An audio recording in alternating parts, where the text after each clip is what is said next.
안녕하십니까. 박훈탁TV 이슈 진단 15회 방송입니다. 오늘 방송은 2019년 중국 붕괴, 2020년 글로벌 붕괴라는 제목으로 진행을 하도록 하겠습니다. 중국 경제가 2018년에 사실상 경상수지 적자를 기록했고 마이너스 성장을 했습니다. 올해 2019년부터 중국 붕괴가 가시화될 전망이고 2020년에는 미국 경제가 제로 성장을 할 것으로 보입니다. 미국 경제가 제로 성장을 하게 되면 미국 주식시장이 70% 이상 대폭락할 전망입니다.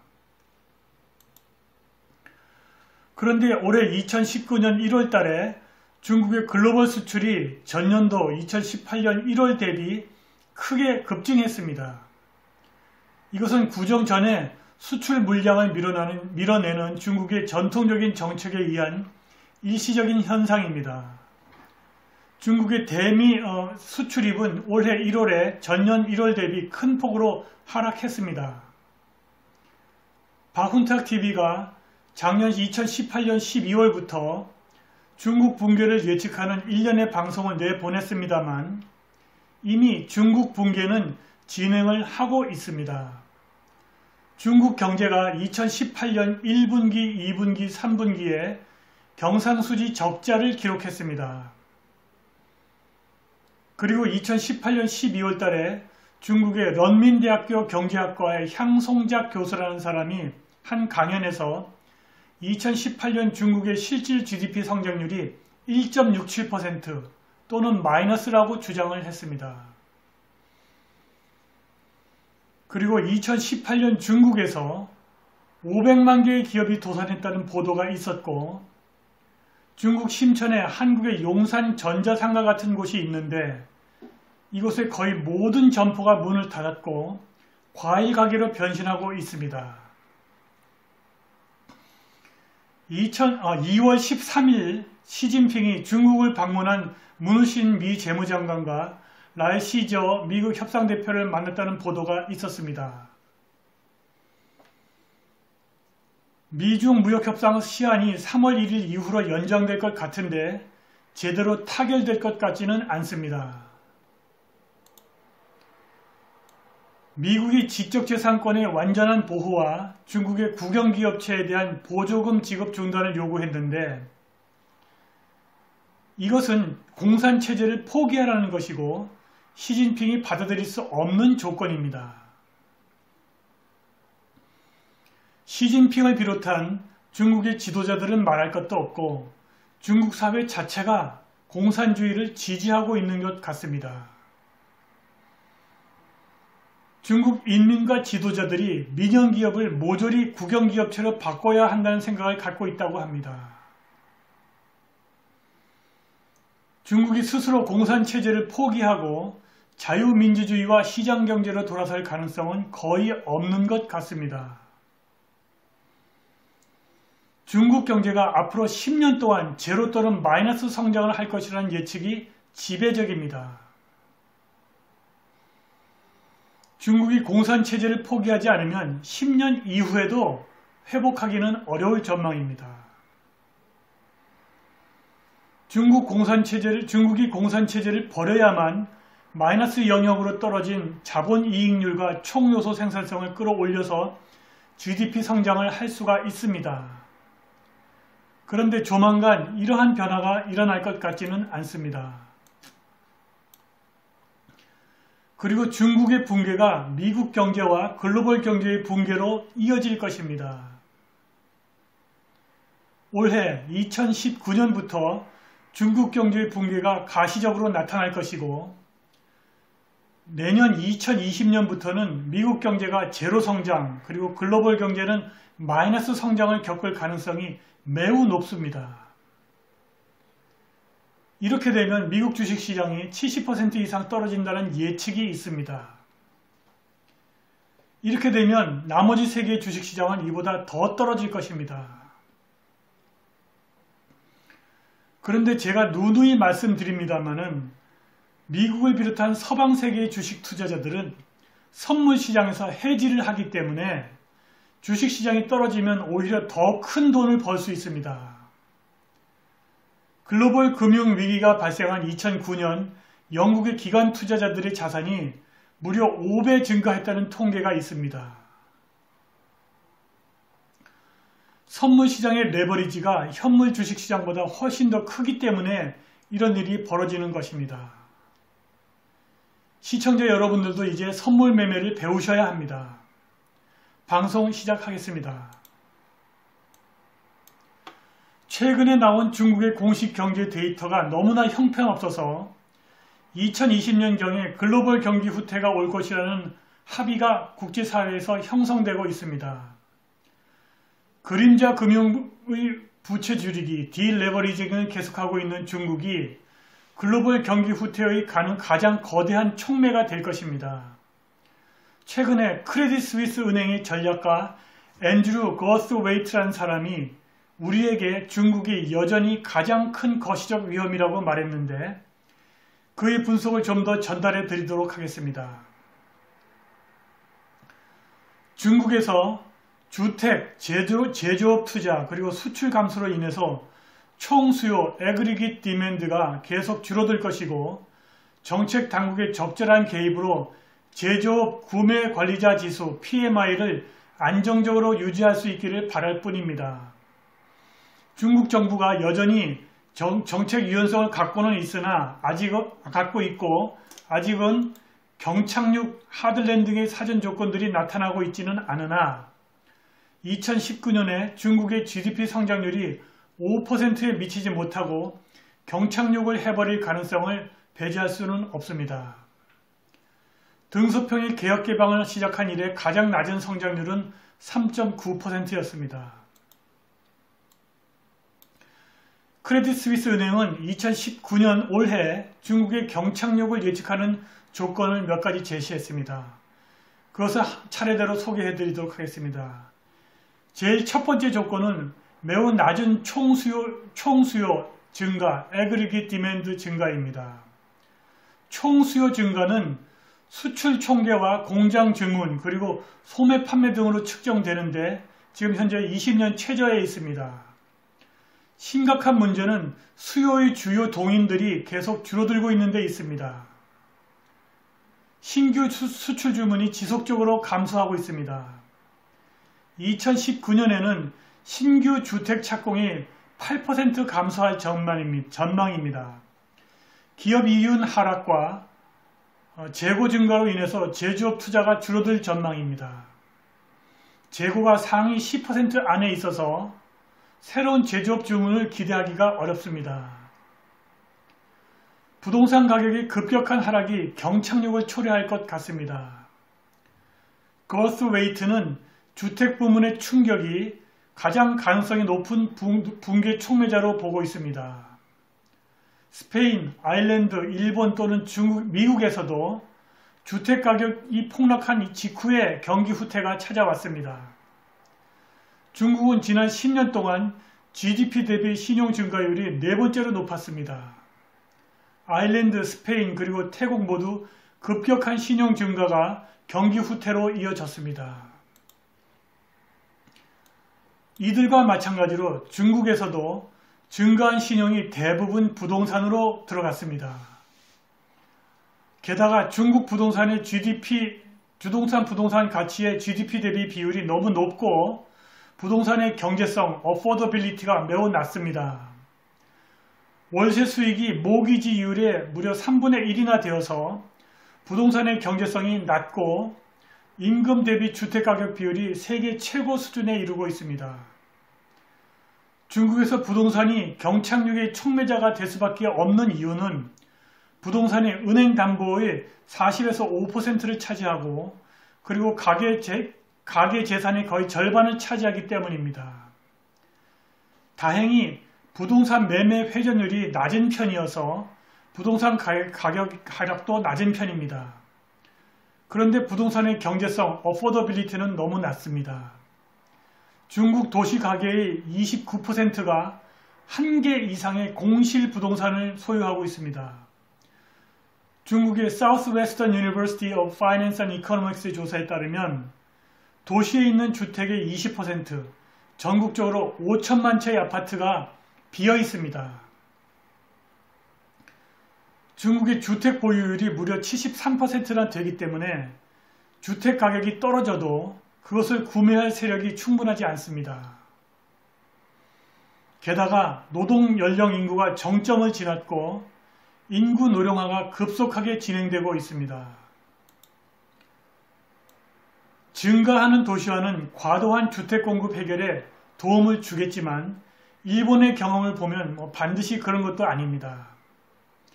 도시화 속도가 느리고 주택 가격 회복을 초래할 가능성은 낮아 보입니다. 그러나 담보 인정 비율 LTV가 낮아서 주택 가격이 크게 폭락할 것 같지는 않습니다. 그러나 크레딧 스위스 은행은 주택 가격이 30%만 떨어져도 중국이 경착륙한다고 보고 있습니다. 한편 그림자 대출의 증가는 아주 많은 숨겨진 부채를 의미하는데 이것의 대부분이 부동산으로 흘러 들어갔습니다.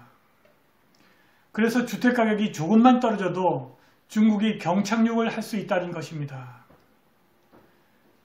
크레딧 스위스 은행은 중국 부동산 개발자들이 부동산 매매 회전율을 주도하는데 이것이 부동산 가격 변화를 주도합니다. 그런데 부동산 개발자들의 활동이 최근 줄어들고 있다고 합니다. 중국의 과도한 제조업과 서비스 투자가 디플레이션을 초래하고 있습니다.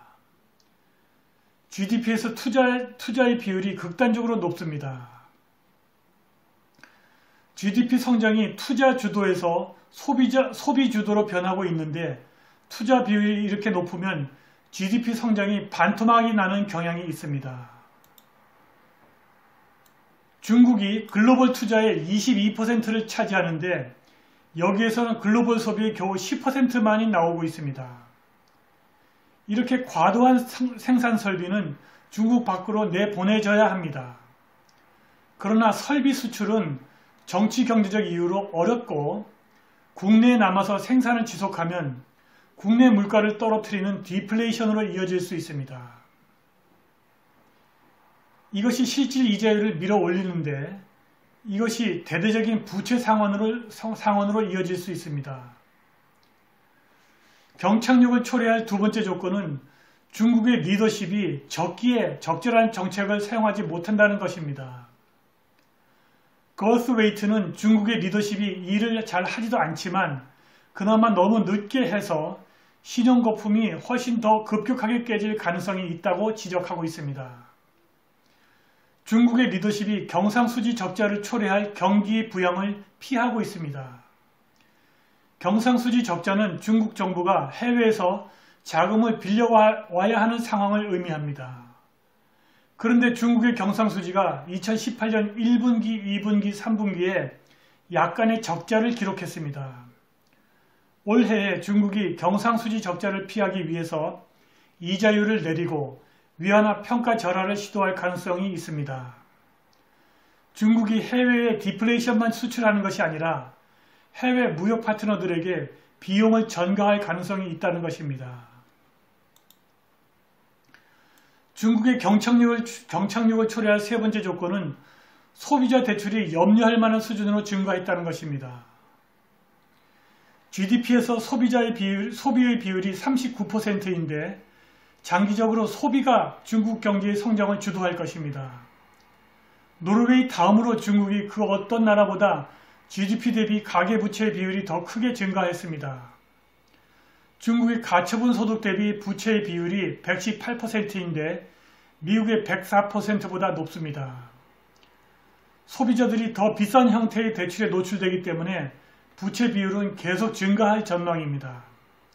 소비자들이 이제는 신용카드 대출 또는 초단기 대출을 받고 있는데 신용카드 대출이 GDP의 무려 7%에 달합니다. 크레딧 스위스 은행 경제학자들은 부채 비용을 제외한 명목 가처분 소득 증가율이 2%로 떨어졌다고 평가하고 있습니다. 중국 경제 경착륙의 네 번째 조건은 금융위기가 평균적으로 GDP를 무려 7% 떨어뜨린다는 것입니다. 비용을 일반적인 경제활동 축소로 인한 생산 감소의 차원에서 평가할 필요가 있습니다. 미국의 엔버 내셔널 뷰로 오브 이코노믹 리서치 논문에 따르면 1980년부터 2007년에 발생한 금융위기가 평균적으로 GDP의 7%를 감소시켰습니다. 중국의 금융위기가 발생해서 GDP 성장률이 7% 감소하면 중국은 마이너스 성장을 하게 되어 경기 후퇴 이코노믹 리세션으로 접어들게 됩니다. 과연 중국이 이러한 상황에서 벗어날 수 있겠습니까? 과연 중국이 금융위기를 해결하는 데 필요한 금융의 유연성을 갖고 있겠습니까? 중국은 1999년 은행위기 때 악성부채 non-performing loan을 20%나 초과 매입했습니다. 그런데 이번에 또 은행위기가 발생하면 매입할 악성부채가 GDP의 30에서 40%에 달할 것입니다. 이것의 3분의 2를 탕감해도 비용이 GDP의 20에서 30%에 이를 것입니다. 게다가 재정적 유연성이 국가와 지방의 연결 예산 적자에 의해서 억제되고 있는데 이것이 GDP의 6에서 8%에 달합니다. 지방정부 세수의 약 23%가 부동산과 토지 매매에서 나오기 때문에 예산 적자가 이것보다 더 나빠질 것입니다. 마지막으로 지방정부의 재정수단과 다른 예산 밖에 있는 채무까지 포함한다면 GDP 대비 총 정부 부채 비율이 68%에 이릅니다. 이 수치는 국영기업체 부채까지 포함하면 훨씬 더 많이 올라갈 것입니다. GDP 대비 국가 부채의 정확한 수치를 추정하는 것도 불가능한 형편입니다. 비금융기업 부채가 GDP의 155%이고 국영기업체가 그것의 약 3분의 2를 차지합니다. 따라서 중국이 은행위기를 다룰 금융 능력이 겉으로 보기보다는 훨씬 더 제한적일 것입니다. 그리고 중국 경착륙의 5번째 조건은 경고 신호를 보내고 있는 신용 상태입니다. 신용이 사이클로 이어지는 경향이 있고 중국의 신용이 분명한 경고 신호를 보내고 있습니다. 중국의 기업 채권 부도가 2018년 최고를 기록했습니다. 작년 2018년에 무려 500만 개의 기업이 부도를 냈다고 하는데 중국의 양대 투자기관이 또 부도를 냈습니다.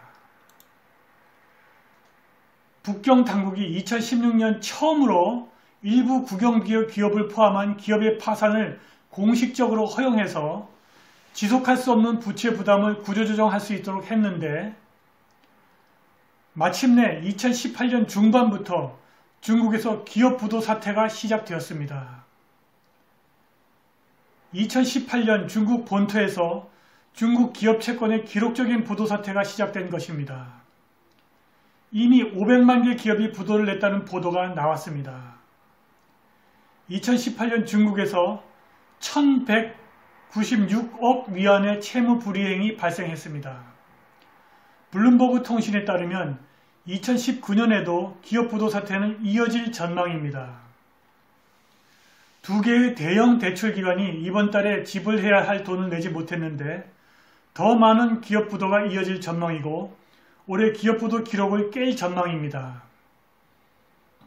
첫 번째는 중국의 민생 투자 집단 차이나 민생 인베스트먼트 그룹으로 주로 재생에너지와 부동산에 투자하는 민간 투자 집단인데 채무자들에게 2월 1일자로 지급해야 할 돈을 마련하지 못한 것으로 알려졌습니다. 상해 본사를 둔 이 금융재벌이 1월 29일 만기 도래한 30억 위안을 투자자들에게 지불하지 못했는데 3일 후에 지불하겠다는 약속도 지키지 못했습니다. 이 회사는 중국에서 최대 민간 투자 회사들 중 하나인데 59개 민간 기업의 지원을 받고 있고 2014년에 사업 면허를 받았습니다. 중국 민생투자는 총 2,320억 위안의 부채를 갖고 있고 작년 6월 30일 현재 3,100억 위안의 자산을 보유하고 있다고 샹하이 브릴리언스 크레딧 레이팅 앤 인베스터 서비스 컴퍼니가 밝혔습니다. 두 번째 큰 부도는 윈타임 에너지사인데 2018년에 파산했고 지난주에 재설정된 부채 지불에도 또다시 실패했습니다. 이 두 개의 최대 부도가 중요한 것은 이들이 너무나도 거대한 채무자라는 데 있다고 블룸버그가 말했습니다. 그리고 그들의 부도는 11조 달러에 이르는 기업 채권 시장의 부도를 막으려는 중국 정부의 개입과 시도가 실패했음을 의미합니다. 사실 2018년 6월 30일 민생이 부도를 냈을 때 윈타임 에너지의 중국 최대 부도와 함께 2,320억 위안 343억 달러의 부채를 지고 있었습니다. 지난 수년 동안 중국 기업들은 대체로 단기 부채를 발행해서 성장을 해왔습니다. 그런데 그들은 단기 부채를 발행해서 장기 투자를 했다고 샹하이 마올리앙 인베스트먼트 매니지먼트의 파트너 센첸이 말했습니다. 최근의 부도는 기업들이 최근의 완화 조치에도 불구하고 기업들이 부채의 만기 연장에 실패하고 있음을 보여주고 있습니다. 지금까지 부도를 낸 기업의 부채 규모는 중국 경제 규모 또는 지불되지 않은 부채에 비하면 아주 사소한 것입니다. 이것이 시장에 충격파를 던졌는데 정부의 일관성 없는 구제금융 지원과 그림자 금융의 확대로 인해서 부도 폭탄이 누구에게 언제 떨어질지 아무도 모르는 형국이 되었습니다. 회생을 시도하는 윈타임 에너지가 투자자들에게 원금의 20%를 상환하려고 준비하고 있다고 말했으나 쉽지 않은 상황에 있습니다. 2018년에 중국의 탄광 회사들이 두 번째로 큰 채권 부도를 냈는데 5년 미만의 부채가 4배로 증가했습니다. 한편 3년 전까지 기업 부도를 속임수에 가까운 해결책으로 감춰오던 북경 정부가 금융 시스템에 현금을 주입해서 기업의 부채 축소를 시도하고 부채가 많은 부동산 회사와 지방정부를 돕기 위해서 인프라 구조에 투자를 늘리고 있습니다. 이것이 일부 위험한 부채를 줄이고는 있으나 혜택이 고르게 분포하지 않고 기업 부도는 증가하고 있습니다. 설상가상으로 2019년 2분기에 수조 위안의 기업 채권 만기 도래가 예정되어 있어서 훨씬 더 많은 기업 부도가 예상됩니다. 이제 기업들이 적절한 수익률로 자금을 조달하기 어렵게 되었습니다. 중국에서는 정크 등급으로 간주되는 AA- 등급의 채권 수익률이 AAA-보다 무려 300베이시스 포인트, 즉 3%포인트 높은데 1년 전에 2배에 달합니다. 재금융에 대한 접근이 특정한 발행사에게 제한되면서 시장이 수많은 신용 차별화를 정확하게 채권 수익률에 반영하고 있습니다. 채권 부도가 훨씬 더 빈번해지겠지만 더욱더 개별적으로 진행될 전망입니다. 채권 부도 도미노가 가속화되거나 대형 금융사나 기업이 부도를 내기 시작하면 중국 공산당 지도자들이 중요한 결정을 내려야 할 것입니다. 부채 축소 과정이 금융 안정을 중대하게 위협하도록 내버려 두거나 아니면 금융시장에 개입을 해서 중국의 중앙계획에 의한 금융 시스템의 강력함을 다시 한번 글로벌 사회에 과시해야 할 것입니다. 그런데 중국이 경착륙을 한다면 이것이 글로벌 경제에 어떤 충격을 줄 것인가? 중국의 연착륙, 즉 붕괴가 미국 경제와 글로벌 경제의 황폐화를 가져올 것입니다. 2013년 이후 중국이 글로벌 성장의 36%, 그리고 세계 GDP의 16%를 차지했습니다. 만일 중국 경제 성장이 4%포인트 떨어지면 글로벌 GDP 성장이 0.4%포인트 떨어진다고 합니다. 그러나 중국 경착륙의 실질적인 충격은 그 수치의 2배 이상일 것입니다. 왜냐하면 해외 무역 승수가 2~3배에 달하기 때문입니다. 중국 경제의 성장이 내려가면 다른 아시아 국가의 성장은 더 크게 내려갈 것입니다.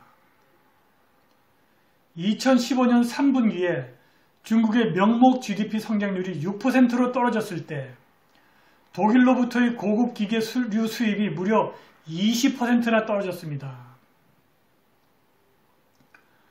중국의 GDP 성장이 4% 떨어지면 아마도 글로벌 GDP 성장이 1%는 떨어질 것입니다.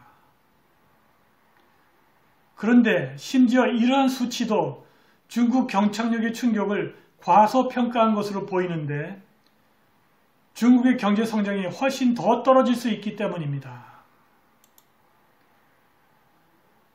중국의 경착륙이 디플레이션을 수반할 가능성이 있어서 중국의 명목 GDP 성장률은 훨씬 더 낮을 것으로 보입니다. 만일 경제 측정 기준 즉 디플레이터가 현재 1.5%에서 마이너스 1%로 떨어지면 중국의 명목 GDP 성장률이 9.4%에서 3%로 떨어지고 이것이 글로벌 명목 GDP 성장률을 2%나 덜어낼 것입니다. 그리고 이 글로벌 붕괴가 글로벌 주식시장에 대한 주는 충격은 매우 클 것입니다. 매우 저평가된 인민폐가 신흥시장 통화에 불안정을 초래할 것이고 이미 침체를 시작한 미국 경제와 글로벌 경제에 디플레이션 압력을 제공할 것입니다. 그런데 2020년에 글로벌 경기 후퇴가 오면 글로벌 금융위기가 발생한 2008년과는 달리 미국을 비롯한 글로벌 경제가 사용할 정책 수단이 거의 없습니다. 경기 후퇴가 발생하면 중앙은행이 이자율을 5% 정도 내려야 하는데 현재 미국은 연방기금금리가 3% 미만이라 그럴 수가 없습니다. 그리고 미국, 유럽, 그리고 일본은 부채가 너무 많아서 또다시 경기 부양을 위한 양적 완화를 단행할 수 없습니다.